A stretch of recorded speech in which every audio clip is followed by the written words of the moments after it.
Terdengar suara suamiku. Gadis kampungan itu, aku benar-benar sudah tidak tahan lagi. Pada saat itu, duniaku runtuh. Senin pagi, pukul 7 di dalam gerbong KRL Komuter Line. Aku sedang meminjam earphone milik suamiku. Aku tidak bisa menemukan milikku, jadi aku menyambungkannya ke ponsel untuk mendengarkan musik. Namun, yang terdengar bukanlah musik. Itu adalah rekaman panggilan suara seorang pria dan seorang wanita. Dan kemudian aku sadar, suara pria itu adalah suara suamiku, Budi Santoso. Suara wanita itu berbisik dengan manis. Mas Budi, apa kamu benar-benar akan menceraikan wanita kampungan itu? Tanganku gemetar. Wanita kampungan? Siapa yang dia maksud? Budi menjawab, tentu saja. Aku sudah sampai pada batasku. Dia kampungan, membosankan, dan setiap hari hanya berurusan dengan anak-anak kecil. Seorang guru SD yang kampungan dan membosankan. Itu adalah aku. Namaku Dewi Lestari, 28 tahun. Seorang guru sekolah dasar dan istri dari Budi Santoso. Suara wanita itu berlanjut, tapi bagaimana dengan tunjangan perceraian dan hal-hal semacam itu? Budi tertawa, tenang saja. Keluarganya miskin. Jadi dia tidak akan bisa menuntut apa-apa. Aku juga sudah memindahkan semua tabunganku ke rekening lain. Saat dia sadar, kita pasti sudah berada di Hawaii. Miskin. Rekening lain. Hawaii. Pikiranku menjadi kosong. Budi berencana untuk mencampakkanku dan melarikan diri ke Hawaii bersama wanita ini. Suara wanita itu berkata dengan gembira, baguslah. Kalau begitu, bulan depan setelah kontrak selesai, kamu akan langsung mengajukan surat cerai. Kan? Budi menjawab, iya. Aku sudah muak melihat wajah Dewi. Setiap malam harus mendengarkan cerita pekerjaannya. Keluhannya tentang murid-muridnya, aku sudah bosan. Menikahinya adalah kesalahan terbesar dalam hidupku. Dewi, namaku. Aku adalah kesalahan terbesar dalam hidup Budi. Wanita itu tertawa. Kasihan sekali ya, Mak Dewi. Tapi sepertinya dia tidak tahu suaminya selingkuh. Budi menjawab, tidak sama sekali. Dia itu bodoh sekali. Asal aku bersikap baik sedikit saja, dia akan percaya apapun. Aku sudah menipunya selama 3 tahun ini, dan itu sangat mudah. Menipunya selama 3 tahun. Suara wanita itu berlanjut, tahu tidak, sebenarnya aku sudah mengincarmu sejak 3 tahun yang lalu. Ingat foto pernikahanmu? Saat itu aku berpikir, suatu hari nanti aku akan menjadikan pria ini milikku. Itulah sebabnya aku menjalin kontrak dengan perusahaanmu. Untuk mendekatimu. Pernikahan. 3 tahun yang lalu. Wanita ini tahu tentang pernikahan kami. Dan sejak saat itu, dia sudah mengincar Budi. Semuanya sudah direncanakan. Budi berkata, Renata, kamu benar-benar cerdas. Aku bisa mendapat promosi juga berkat kamu. Dewi sama sekali tidak berguna. Salahku menikahi guru bergaji kecil sepertinya. Seharusnya aku menikah dengan seorang CEO sepertimu, agar hidupku bisa lebih baik. Renata. Renata Wijaya. Budi sudah beberapa kali menyebut nama itu. Aku mengenal wanita ini. Dia adalah CEO perusahaan IT yang menjadi mitra perusahaan Budi, berusia 35 tahun. Cantik, sukses, dan kaya. Budi sudah sering memujinya, mengatakan betapa hebatnya Ibu Renata. Tapi aku tidak pernah menyangka, panggilan telepon terputus. Suasana menjadi hening. Aku melepas earphone. Tanganku terus gemetar. Air mata tak berhenti mengalir. Tapi aku tidak mengeluarkan suara. Ada banyak orang di sekitarku. Aku tidak boleh menangis di sini. Aku turun dari KRL di stasiun berikutnya. Aku duduk di bangku peron. Menghindari tatapan orang, aku menangis. Kenapa? Kenapa Budi mengkhianatiku? Apakah karena aku kampungan, membosankan, dan gajiku kecil? Apakah itu alasannya? Tapi aku sudah bekerja keras. Sebagai seorang guru, sebagai seorang istri, aku selalu mendukung Budi. Aku mencintainya. Aku mengeluarkan ponselku dan mencari di internet. Cara mengumpulkan bukti perselingkuhan suami. Detektif swasta. Pengacara. Begitu banyak informasi yang muncul. Aku membaca dan terus membaca. Lalu, aku membuat keputusan. Aku akan melawan. Melawan Budi dan Renata Wijaya. Aku tidak akan kalah. Sama sekali tidak akan kalah. Tapi sekarang, aku harus pergi ke sekolah. Anak-anak sudah menungguku. Setibanya di sekolah dan masuk ke kelas, para murid menyapaku dengan penuh semangat. Selamat pagi, Bu Guru. Selamat pagi, anak-anak. Aku memaksakan seulas senyum. Tapi hatiku hancur berkeping-keping. Pelajaran dimulai. Bahasa Indonesia. Matematika. Tapi pikiranku dipenuhi oleh suara Budi dan Renata. Bodoh. Kampungan. Membosankan. Kata-kata itu terus berputar di kepalaku. Saat jam makan siang, seorang murid mendekatiku. Bu guru, ibu tidak apa-apa, wajah ibu pucat. Aku tersenyum. Ibu tidak apa-apa, kok, hanya kurang tidur sedikit. Oh, begitu. Tapi anak itu menatapku dengan mata khawatir. Bu guru, jangan terlalu memaksakan diri. Ya, terima kasih. Kamu baik sekali. Aku kembali ke ruang guru dan duduk di kursiku. Aku mengeluarkan ponsel dan mencari jasa detektif swasta. Banyak sekali yang muncul. Di antara mereka, aku menemukan satu yang tampaknya memiliki reputasi baik. Agus Setiawan, Jasa Investigasi Swasta. Spesialis Investigasi Perselingkuhan Jakarta. Aku menelepon nomor itu. Halo. Ya, selamat siang. Dengan Jasa Investigasi Agus Setiawan. Saya ingin meminta Anda menyelidiki perselingkuhan suami saya. Baik, saya mengerti. Apakah Ibu ada waktu hari ini? Ya, saya bisa datang sore ini. Kalau begitu, silakan datang pukul 7 malam. Alamatnya akan saya kirimkan melalui pesan singkat. Sore itu, aku berhasil menyelesaikan pelajaran entah bagaimana. Setelah mengucapkan salam kepada anak-anak, aku menuju ke kawasan Sudirman. Kantor Jasa Investigasi Agus Setiawan berada di lantai 3 sebuah gedung di area yang ramai. Saat aku membuka pintu, seorang pria muda berdiri. Ibu Dewi Lestari, benar? Benar. Saya Agus Setiawan. Silakan duduk di sini. Pak Agus tampak berusia sekitar 29 tahun. Muda, tapi tatapan matanya tajam. Auranya tenang. Mungkin aku bisa mempercayai orang ini. Aku duduk dan menceritakan segalanya. Percakapan yang kudengar lewat earphone pagi tadi. Kata-kata Budi, suara Renata, rencana perceraian mereka, uang yang disembunyikan, rencana mereka untuk kabur ke Hawaii, hingga fakta bahwa semua ini sudah direncanakan sejak 3 tahun lalu. Semuanya, Pak Agus mendengarkan dengan serius. Dia membuat catatan, sesekali mengangguk. Setelah ceritaku selesai, Pak Agus berkata, Ibu, pertama-tama, harap tenang. Apakah Ibu punya rekaman suaranya? Tidak, saya terlalu panik sampai tidak terpikirkan. Tidak apa-apa. Apakah ada informasi yang Ibu ketahui tentang wanita itu? Aku mencoba mengingat. Renata Wijaya, CEO perusahaan IT, mitra perusahaan suami saya. Usianya 35 tahun. Pak Agus mengangguk. Baik, saya mengerti. Pertama, kami akan mengikuti suami Anda selama seminggu. Kami akan mencatat siapa yang dia temui, kemana dia pergi, semuanya. Lalu, kami akan menyelidiki perusahaan suami Anda, juga tentang orang bernama Renata Wijaya ini secara lebih detail. Dan kami akan mengumpulkan bukti yang menentukan. Foto, rekaman, semuanya. Berapa biayanya? Kami menggunakan sistem bonus keberhasilan. Jika kami tidak berhasil mendapatkan bukti, kami tidak akan menagih biaya. Jika kami berhasil, biayanya 30 juta rupiah. Baik, saya setuju. Tolong, kumpulkan buktinya. Aku mengangguk. Saya mohon bantuannya. Pak Agus tersenyum. Ibu, percayalah pada saya. Saya pasti akan membantu. Ibu tidak sendirian. Kata-kata itu terasa sedikit menenangkan. Aku keluar dari kantornya. Di luar sudah gelap. Aku menengadah ke langit, tapi tak ada bintang yang terlihat. Langit malam Jakarta memang selalu terlalu terang. Aku pulang ke rumah. Budi belum kembali. Itu sudah biasa. Dia baru pulang larut, sekitar pukul 10 atau 11 malam.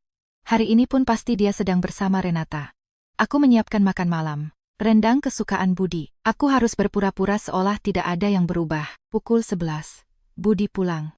Aku pulang. Selamat datang. Mau aku hangatkan makanannya? Tidak usah. Aku sudah makan di luar.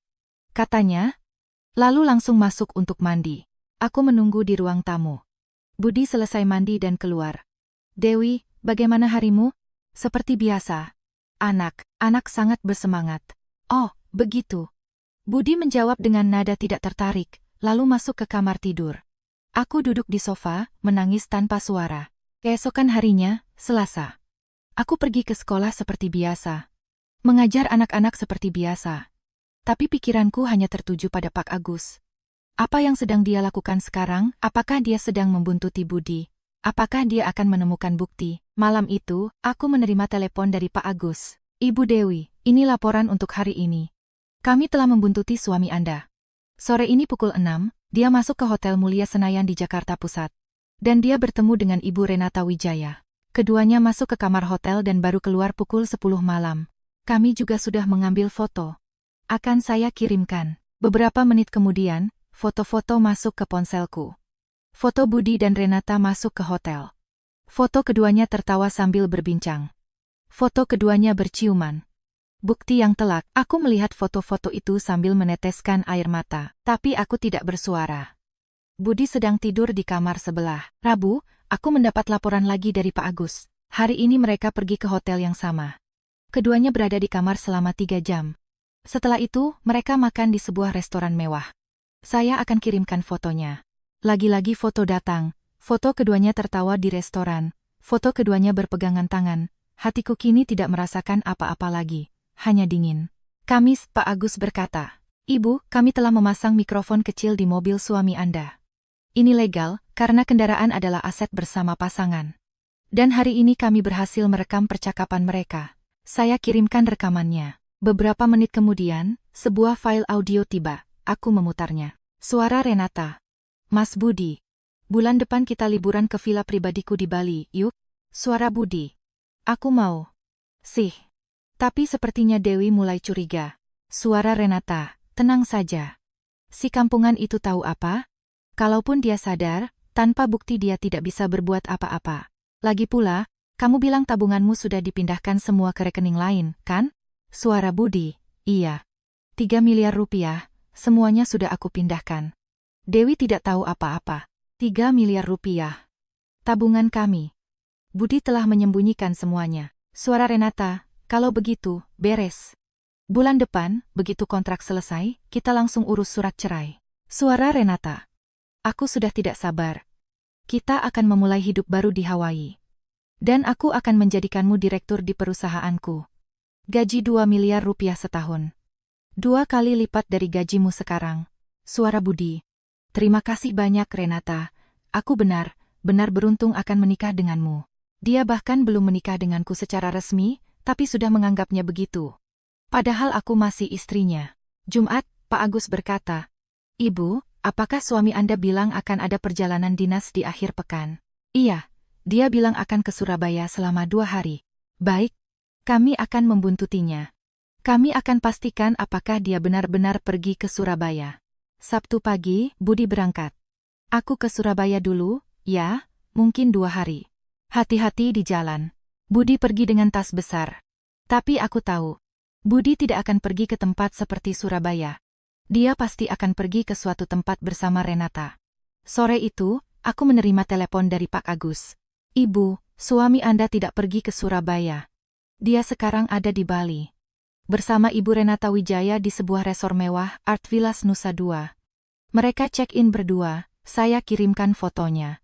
Foto-foto pun tiba. Foto Budi dan Renata di resepsionis resor. Foto keduanya masuk ke kamar. Foto keduanya menikmati spa. Foto keduanya makan di restoran. Wajah mereka tampak bahagia. Jauh lebih bahagia daripada saat bersamaku. Pak Agus melanjutkan, dan kami menyewa kamar di sebelahnya dan berhasil merekam percakapan mereka dengan mikrofon. Saya kirimkan filenya. File audio tiba. Aku memutarnya. Suara Renata. Mas Budi, kamu benar-benar akan menceraikan Dewi kan? Suara Budi. Iya, aku sudah muak. Setiap hari hanya cerita tentang murid-muridnya. Hubungan intim dengannya juga membosankan. Wanita dewasa sepertimu 100 kali lebih baik. Hubungan intim yang membosankan. Hubungan intim kami dianggapnya membosankan. Suara Renata, lalu, soal tunjangan? Suara Budi. Tenang saja, gajinya kecil, keluarganya miskin. Justru semua tabunganku sudah kupindahkan ke rekening lain, jadi dia tidak akan dapat sepeser pun. Pengacaraku juga bilang, kalau dia tidak bisa mendapatkan bukti perselingkuhan, aku tidak perlu membayar tunjangan. Sempurna. Budi bahkan sudah menyewa pengacara dan mempersiapkan perceraian dengan rapi. Suara Budi. Bulan depan kontrak selesai, aku akan dipromosikan. Dari manajer menjadi direktur. Tepat setelah itu, aku akan langsung cerai dan menikah lagi denganmu. Lalu menjadi direktur di perusahaanmu. Hidup yang sempurna, bukan? Suara Renata, tentu. Kita akan menjadi pasangan terbaik. Suara Budi. Tidak bisa dibandingkan dengan Dewi. Dia hanyalah sebuah proyek gagal. Proyek gagal. Aku adalah proyek gagal bagi Budi. Rekaman berhenti. Aku menggenggam ponselku erat-erat. Air mata sudah tidak keluar lagi. Hanya amarah yang bergejolak. Budi Santoso, Renata Wijaya, kalian tidak akan pernah kumaafkan. Minggu malam, Budi pulang. Aku pulang. Capek sekali. Bagaimana Surabaya? Biasa saja, urusan kontrak berjalan lancar. Oh, syukurlah. Aku menjawab dengan senyuman. Budi tidak menyadari apapun. Bahwa aku sudah mengetahui segalanya. Senin. Aku pergi ke kantor Pak Agus. Pak Agus meletakkan sebuah map tebal di atas meja. Ibu Dewi, ini hasil investigasi selama seminggu. Ini semua buktinya. Pak Agus membuka map itu. Isinya penuh dengan foto. 47 lembar. Foto Budi dan Renata masuk ke hotel. Foto berciuman. Foto saat mereka berlibur bersama di Bali. Semuanya. Dan ini adalah file rekamannya. Pak Agus mengeluarkan sebuah perekam suara portabel. Total durasinya 12 jam. Semua percakapan mereka telah kami rekam. Lalu ini adalah hasil penelusuran rekening bank. Rekening tersembunyi suami Anda di Bank Mandiri, saldo 3 miliar rupiah. Ini adalah harta Gonogini. Separuhnya adalah milik ibu. Dan ini, Pak Agus mengeluarkan dokumen lain. Informasi tentang Ibu Renata Wijaya. Dia sudah menunjukkan ketertarikan pada suami Anda sejak 3 tahun lalu. Dari penelusuran media sosialnya, kami menemukan dia menyimpan foto pernikahan ibu, dan dia meninggalkan komentar. Suatu hari nanti, pria ini akan menjadi milikku. Renata telah mengincar Budi selama 3 tahun. Dia melihat foto pernikahan kami dan memutuskan untuk merebut Budi. Dia mendekatinya dengan dalih kontrak perusahaan. Semuanya sudah direncanakan, Pak Agus melanjutkan, dan satu hal lagi. Ibu Renata Wijaya pernah melakukan hal yang sama sebelumnya. 5 tahun lalu, dia berselingkuh dengan pria beristri lainnya. Pria itu juga karyawan dari perusahaan mitra bisnisnya. Dia berhasil membuat pria itu bercerai dan menikahinya. Tapi mereka bercerai hanya dalam waktu 1 tahun. Alasannya, pria itu tidak menghasilkan uang sebanyak yang dia harapkan. Dia adalah tipe orang yang memanfaatkan pria demi uang dan kekuasaan. Renata adalah seorang residivis. Menggoda, memanfaatkan, lalu mencampakkan pria. Budi pasti akan mengalami nasib yang sama. Ibu, apakah bukti ini sudah cukup?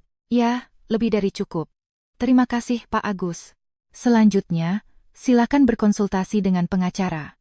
Saya akan memperkenalkan pengacara yang bisa dipercaya. Pengacara spesialis perceraian, Ibu Kartika Halim. Beliau pasti akan melindungi Anda. Keesokan harinya, aku mendatangi kantor pengacara Kartika Halim. Di sebuah gedung pencakar langit di SCBD, lantai 30, kantor yang luas. Ibu Kartika Halim adalah seorang wanita tangguh berusia sekitar 45 tahun. Rambut pendek, kacamata, setelan jas. Saat kami berjabat tangan, terasa kekuatan di tangannya. Ibu Dewi Lestari, saya sudah dengar ceritanya dari Pak Agus. Pasti berat sekali untuk Anda. Tapi sekarang, tidak apa-apa. Saya akan membantu Anda dengan seluruh kekuatan saya. Ibu Kartika melihat semua buktinya. Foto, rekaman, semuanya. Lalu dia mengangguk, sempurna. Dengan ini, kita 100% menang. Bukti perselingkuhan, bukti penyembunyian aset, semuanya lengkap. Kita bisa menuntut ganti rugi. 500 juta rupiah dari suami Anda, dan 500 juta rupiah dari wanita selingkuhannya. Total 1 miliar rupiah. Dan untuk pembagian harta, separuh dari 3 miliar yang disembunyikan suami Anda, yaitu 1,5 miliar rupiah, adalah milik Anda. Benarkah? Ya, dan satu hal lagi. Mengenai Ibu Renata Wijaya, dia telah menggunakan posisi bisnisnya untuk berselingkuh dengan pria beristri. Ini adalah skandal besar bagi perusahaannya. Jika kita memberitahu para pemegang saham atau dewan direksi, kemungkinan besar dia akan dipecat dari posisi CEO. Ibu Kartika menjelaskan rencananya. Pertama, amankan aset. Ajukan permohonan ke pengadilan untuk membekukan rekening Budi. Dia tidak akan bisa memindahkan uangnya. Selanjutnya, ajukan gugatan cerai, serahkan semua bukti, dan tuntut ganti rugi. Secara bersamaan, ajukan gugatan kepada Renata Wijaya. Beritahu juga para pemegang saham perusahaannya tentang fakta ini. Tapi, Bu Pengacara, saya punya satu permintaan. Apa itu? Saya ingin mempermalukan mereka di depan umum. Di hadapan semua orang. Ibu Kartika bertanya dengan nada tertarik, bagaimana caranya? Sabtu depan, ada pesta besar di perusahaan suami saya. Pesta perayaan penandatanganan kontrak dengan Teknovisi. Ibu Renata juga akan datang. Rekan kerja suami, atasan, mitra bisnis, semua orang akan ada di sana. Sekitar 200 orang. Saya ingin mengungkap semuanya di sana. Ibu Kartika berpikir sejenak, lalu tersenyum. Begitu ya? Itu akan sangat efektif. Dengan mengungkapkannya di sana, mereka akan menerima sanksi sosial. Suami Anda akan kehilangan posisinya di perusahaan, dan Renata Wijaya akan dipermalukan di depan mitra bisnis dan pemegang saham. Perusahaannya juga akan terkena dampak besar. Sempurna. Aku memerankan istri yang sempurna. Pagi hari, aku menyiapkan sarapan untuk Budi, mengantarnya ke pintu dengan senyuman sambil berkata, hati-hati di jalan, Mas. Malam hari, saat Budi pulang, aku menyiapkan makan malam hangat. Selamat datang. Pasti capek, ya. Budi tidak curiga sedikitpun. Dia pikir aku masih Dewi yang manis dan penurut seperti biasanya. Tapi dia salah. Aku sudah berubah. Di dalam hatiku, api balas dendam sedang berkobar. Setiap malam sebelum tidur, aku dan Ibu Kartika merencanakan semuanya lewat telepon. Rencana hari H. Siapa melakukan apa, kapan waktunya, semuanya kami atur dengan sangat rinci. Jumat, Budi berkata, Dewi, besok ada pesta di kantor, kamu mau ikut? Awalnya dia tampak ragu.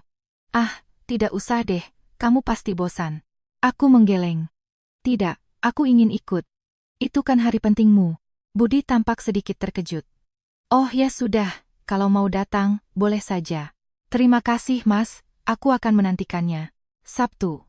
Aku bersiap-siap. Aku pergi ke salon untuk menata rambut dan merias wajah lebih teliti dari biasanya. Aku membeli gaun baru. Gaun hitam yang simpel tapi elegan. Aku menatap cermin. Ini bukan Dewi Lestari yang kampungan seperti biasanya. Hari ini berbeda. Hari ini adalah Dewi Lestari yang siap berperang. Pukul 6 sore. Aku dan Budi berangkat ke lokasi pesta. Tempatnya adalah Grand Ballroom Hotel Indonesia Kempinski. Budi tampak gugup. Dewi, jangan bertingkah aneh, ya. Ini acara penting. Iya, tenang saja. Tapi dalam hati, aku tertawa. Budi, sebaiknya kamu yang bersiap, siap. Kami memasuki ballroom. Luas dan mewah. Lampu gantung kristal, musik jazz live, koktail. Banyak sekali orang. Pria-pria berjas, wanita-wanita bergaun. Semua tersenyum dan berbincang. Budi menyapa rekan-rekannya. Ini istri saya, Dewi. Oh, Ibu Dewi, salam kenal. Cantik sekali. Budi tersenyum canggung. Tapi senyum itu palsu. Aku tahu itu.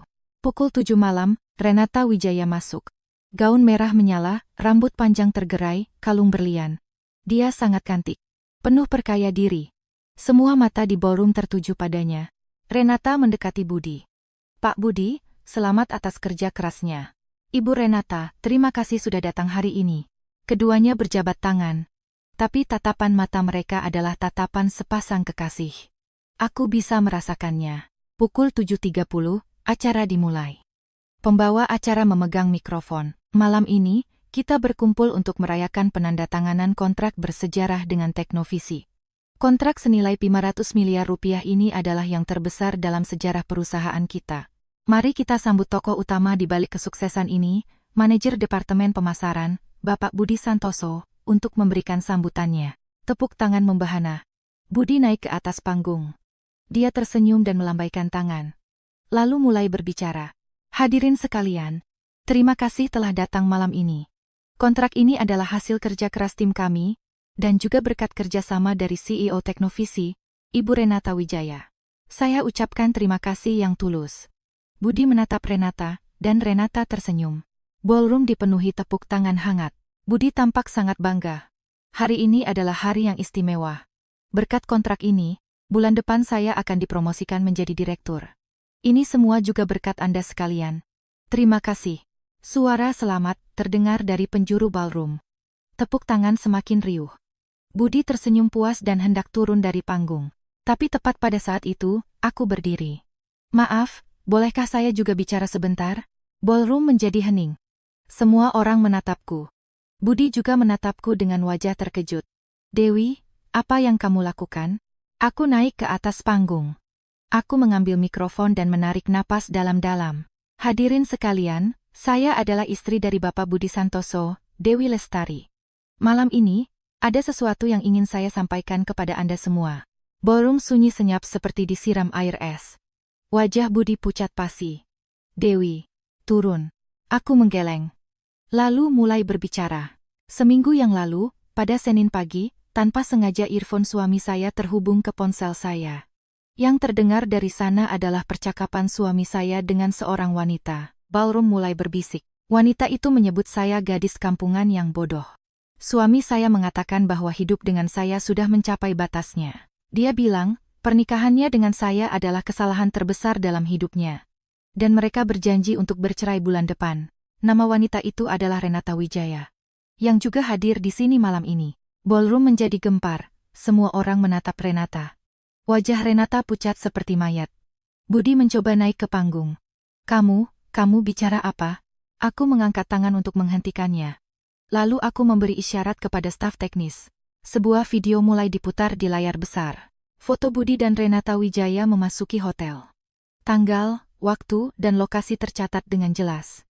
15 Juni, 18.30 Hotel Mulia Senayan, Jakarta.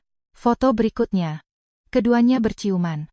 Suara kaget terdengar dari seluruh penjuru ballroom. Foto berikutnya. Resor di Bali. Keduanya sedang check-in. Sabtu, 18 Juni.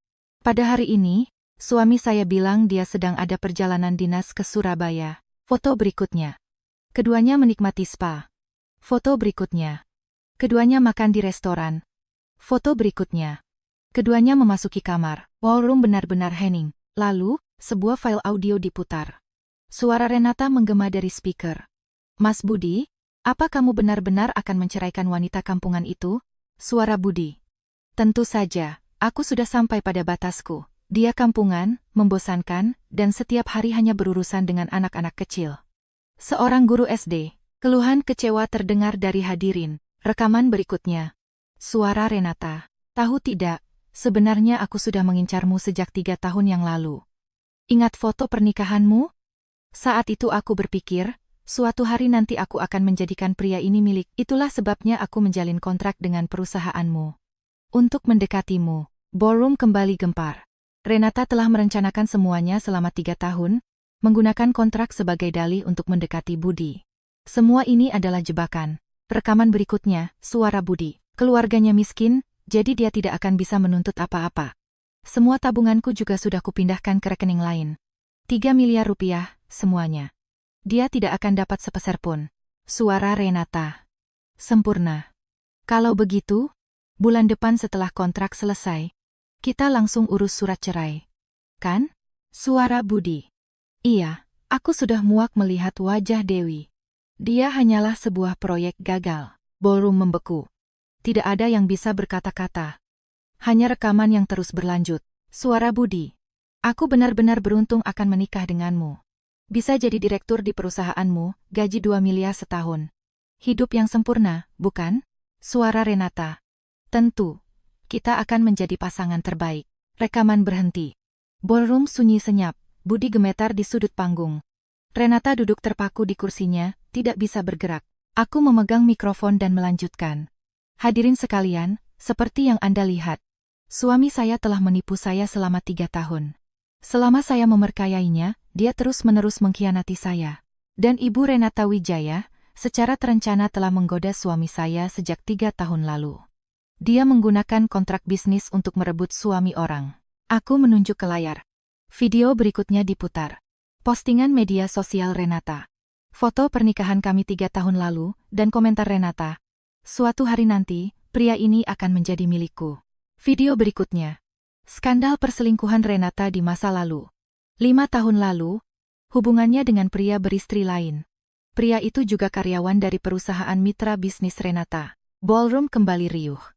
Renata adalah seorang residivis. Aku menatap Budi. Budi Santoso, Anda telah menipu saya selama 3 tahun. Selama saya mempercayai Anda mengkhianati saya, menyembunyikan harta, mempersiapkan perceraian, dan merencanakan hidup baru. Tapi sekarang, semuanya sudah berakhir. Aku menatap Renata.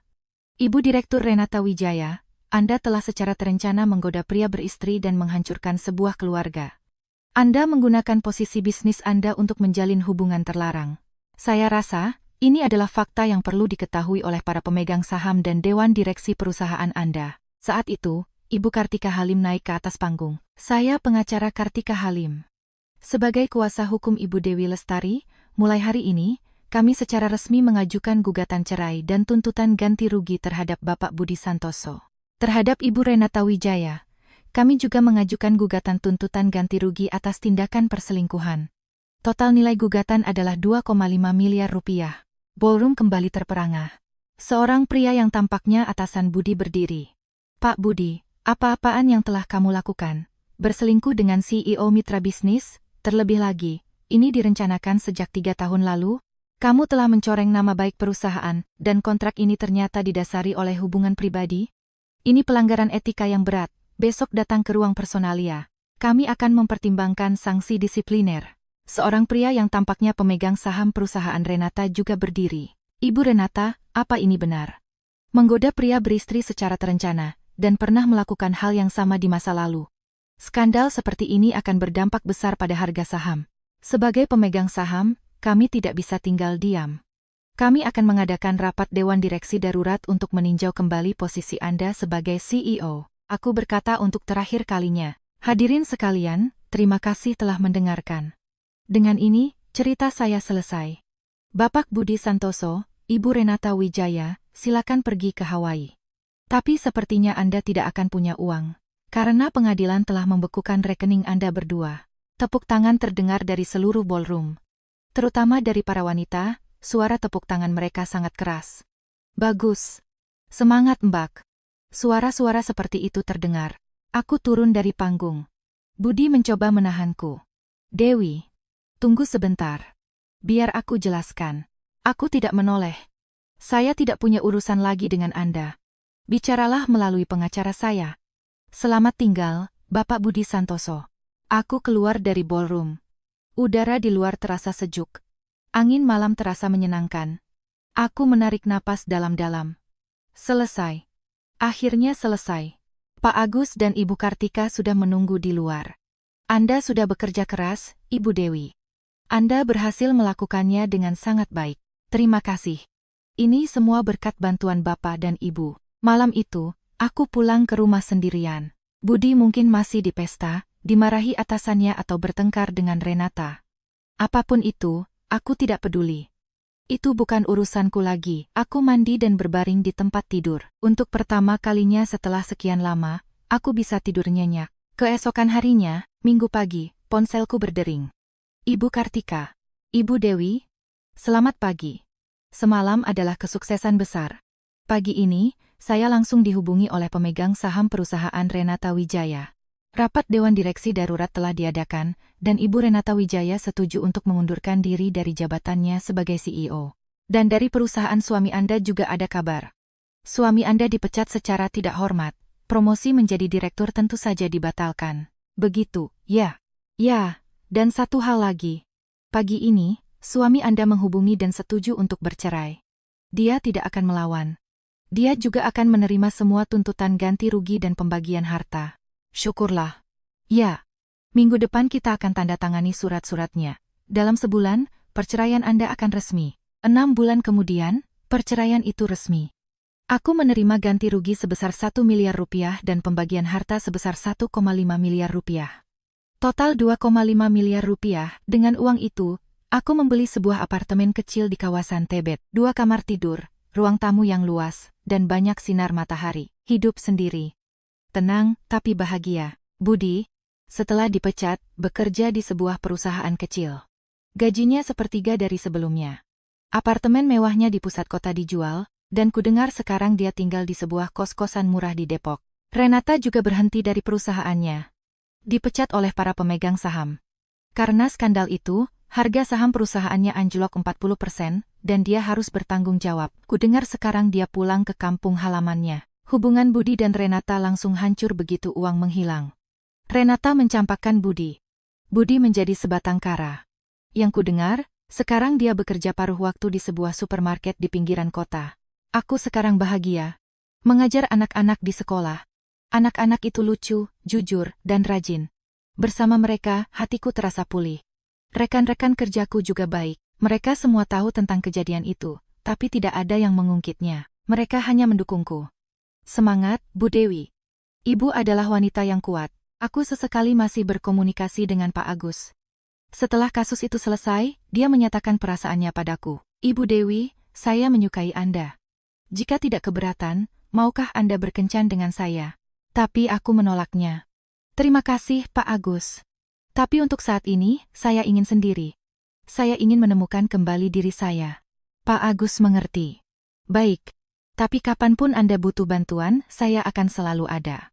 Saya selalu di pihak Anda. Dia kini menjadi teman baikku. Sesekali kami minum kopi bersama, membicarakan pekerjaan dan kehidupan. Dia orang yang baik, tapi saat ini aku belum bisa memikirkan hubungan asmara. Luka di hatiku belum sepenuhnya sembuh. Aku butuh sedikit waktu lagi. 1 tahun kemudian, suatu hari aku sedang berbelanja di supermarket. Belanja akhir pekan. Sayuran, daging, ikan, bahan-bahan untuk bekal anak-anak. Aku berbelanja dengan gembira. Di sana, aku bertemu Budi. Dia bekerja di kasir. Tubuhnya kurus, rambutnya mulai memutih. Wajahnya lelah. Ada lingkaran hitam di bawah matanya. Mata kami bertemu. Budi menghentikan pekerjaannya dan menatapku. Dewi, aku bersikap biasa saja. Dia tampak ingin mengatakan sesuatu, tapi kata-kata tidak keluar dari mulutnya. Aku tersenyum. Bapak Budi Santoso, bukan? Budi tampak terkejut karena aku memanggilnya dengan nama lengkap. Karena dia bukan lagi suamiku. Ah, ya, benar. Kalau begitu, selamat bekerja. Aku berkata, lalu hendak berlalu. Budi memanggilku. Dewi, tunggu sebentar. Ada apa ya? Aku berbalik. Waktu itu, aku benar-benar minta maaf. Aku tidak akan memintamu untuk memaafkanku. Tapi aku ingin meminta maaf. Semua salahku. Aku menyakitimu, mengkhianatimu. Aku benar-benar jahat. Setelah menjadi seperti ini, aku baru sadar betapa berharganya dirimu. Setelah kehilanganmu, aku baru menyadarinya. Aku menggelengkan kepala. Pak Budi, itu sudah berlalu. Saya sudah memaafkan Anda. Tapi saya tidak akan melupakannya. Setelah Anda pergi, saya menjadi lebih kuat. Saya mendapatkan kekuatan untuk hidup mandiri. Jadi, saya berterima kasih untuk itu. Dan satu nasihat untuk Anda, jangan menilai orang dari penampilan, uang, atau status. Yang benar-benar penting adalah hati. Ibu Renata memanfaatkan Anda karena uang, dan mencampakkan Anda saat uang itu hilang. Tapi saya, selama 3 tahun, tulus mencintai Anda. Bahkan tanpa uang atau status, saya berniat mendukung Anda. Coba renungkan perbedaan itu baik-baik ke depannya. Budi tidak bisa berkata apa-apa. Dia hanya berdiri termangu. Air mata mengalir di pipinya. Maaf, benar-benar maaf. Aku tidak menoleh lagi dan keluar dari supermarket. Aku menatap langit. Langit biru. Awan putih. Angin bertiup sepoi-sepoi. Aku berjalan maju. Menuju masa depan.